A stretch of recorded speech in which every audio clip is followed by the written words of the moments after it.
Today we're going to take a look at the Aquastar Deepstar II Greenwich edition. There's only 100 of these, limited edition.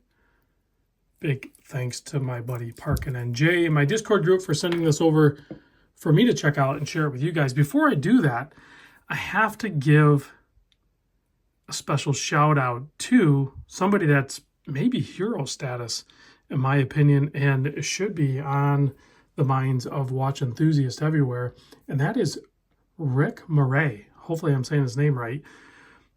But that is a man that these watches that you see in front of you, the Doxa and the Aquastar, and even if you're a fan of isoframe straps and Synchron watches, amongst other things, who knows what else he had his hands on, but did well early on in his career in a different profession, cashed out, moved on, and with the ability and finances to resurrect some historical brands, you know, and make some money along the way too, but there's risk involved, right? But with the ability to envision a future, I just noticed, no, I wiped off. Sometimes you can scratch up that polished bezel pretty easy. But to have a vision and the ability to offer online sales, like he was kind of early on in that game with the resurrection of a lot of these brands. He accomplished a lot of things that us watch enthusiasts, maybe we don't realize, and that's fine. If you don't realize you just like the watch, that's fine. But sometimes, you know, read a little bit more into the situation and have a better understanding of why some of these watch brands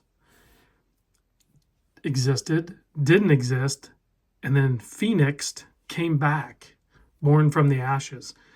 That doesn't just happen. Somebody or a team of people have to make that happen. And Rick is one of the people that did that. So thank you, Rick, for doing that. Now let's get into this Aquastar. So, like I said, Aquastar Deepstar II Greenwich limited edition, only 100 of these made. I think you can still, at the time of recording this video, buy one of these. I'll put a link below to the website where you can do so. I measure this watch case at 37 millimeter. The lug to lug is a 47.2. The thickness is 13.7. So those are all really good numbers. And although it's a smaller case in the width, you have that really nice wingspan, and it is going to wear great on wrist. I'll show you that in a moment. The lug opening is 19 millimeter. This beads of rice tapers down to 18. You have signed 6.3 millimeter screw down crown with Patrick the Star on there. Just kidding. Or am I? It's on the fold over keeper there too. And then you have a stamped clasp with 4 micro adjust. Pretty standard affair. Really cool screw down case back. Screwed in, rather. Just a nice clean design on this guy. We have that big eye seconds over at the 9 o'clock position. No date. Clean asymmetrical layout on this dial.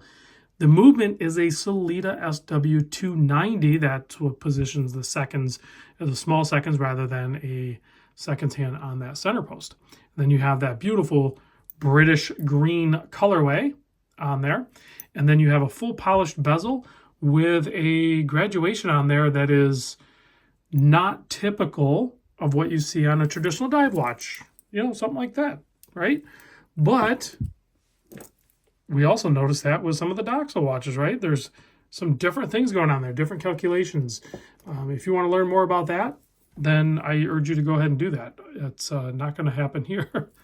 So you have a 120 click bezel, and it is bidirectional, which most vintage dive watches operated that way. That's the way they worked. So very true to the vintage inspiration that these watches were recreated from. I really like that. Let's pop it on my 7 1/4 inch wrist so you can see what that looks like. Extremely comfortable on wrist, and it just looks and wears great. Love these vintage, you know, reborn watches. I love the Doxas, these Aquastars, the Synchrons. I've owned a couple of those. I always seem to end up selling those, but I know where they went. They went to my buddy Manny. I think he has both of them, or at least one of them. I can't remember if he picked up both of them. The price right now, again, snapshot in time, because they do basically a pre-order on these, and I think you can get them for about $1,700 US. But once that pre-order is done, which it may be by now, then the retail price jumps up to basically $2,100. So roughly that $2,000 mark. We'll just say.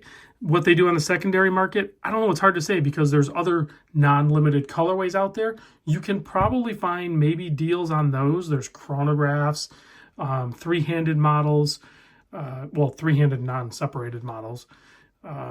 So there's a lot of different options out there.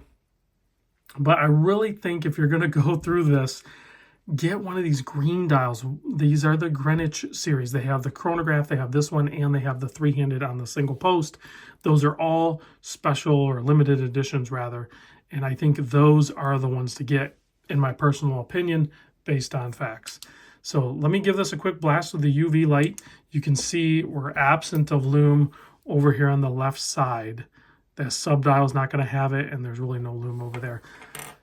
So that's just part of the design. Let's turn off the studio lights and check it out. Pretty lopsided when you see it at night, but still really cool. I love it. Here it is with the Doxa. I feel like it's appropriate to have both these around. And that brings up a whole nother topic.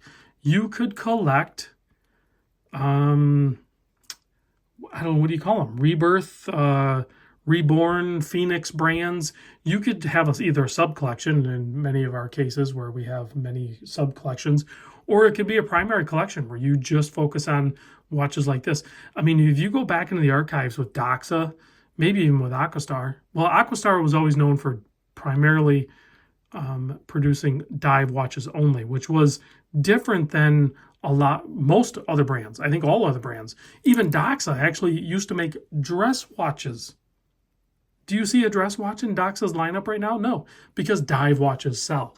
But if you go to the vintage side of things, there are Doxa dress watches. You're not going to probably find that with the Aquastar. I haven't dug into that, but I think it's pretty cool to be able to see these watches and share them with you guys. Let me know what you think. I'll see you on the next one.